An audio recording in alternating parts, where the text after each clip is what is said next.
Readers will find the chapters on plotting, viewpoint, character design, scene and sequel construction, and climax helpful as well.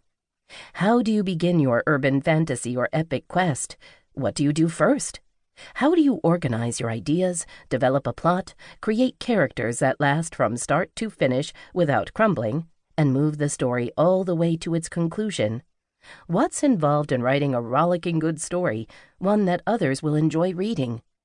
My training and experience as a novelist, with over 40 books published, has taught me answers to such questions.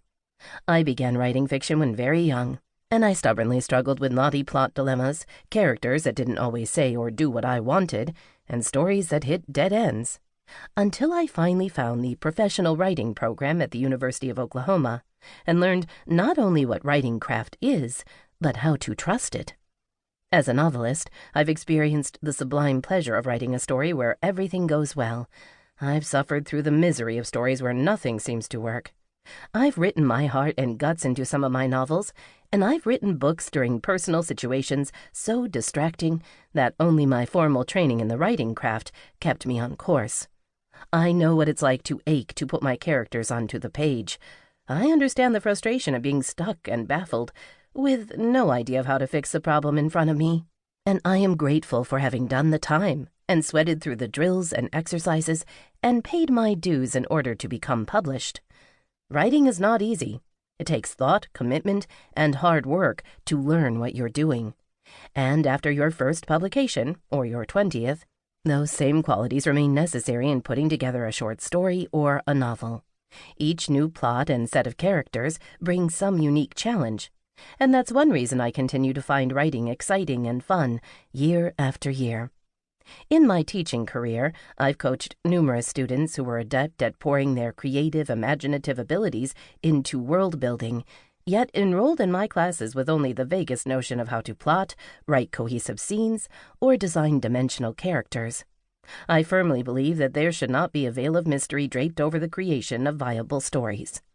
Therefore, this book is all about my parting the veil and explaining to you what is often a simple, although not always easy, process in crafting fantasy fiction. The rules, writing principles, formulas, tips, and suggestions that I've included are based on an archetypal pattern of story that's existed in Western civilization since antiquity. I call it elemental story design, and its appeal has touched readers across time and generations.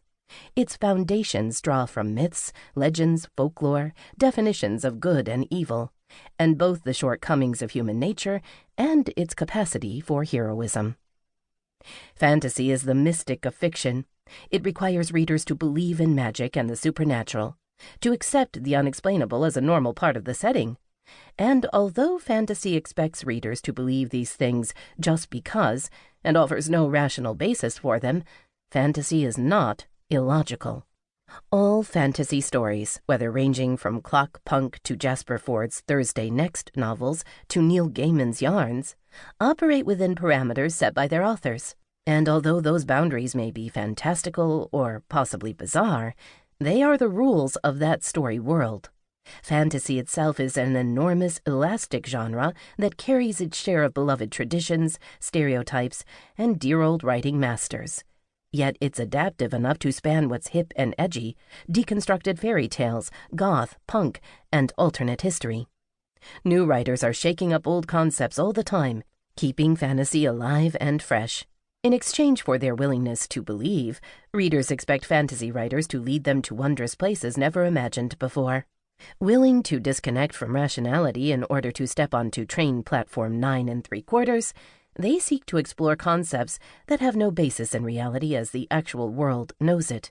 They anticipate visiting places where wondrous things can happen with the wave of a wand or the chanting of a spell. Despite the many subgenres within fantasy, I separate it into two large basic divisions: urban fantasy and traditional fantasy. Not because of their settings, but because of their mindset. Urban fantasy began as a variant of dark fantasy and horror, and since the 1990s, it has become the dominant preference of modern readers. It blends the supernatural with thriller or mystery plots, served up in film noir atmosphere. It stems from a modern contemporary mindset, although good remains distinct from evil and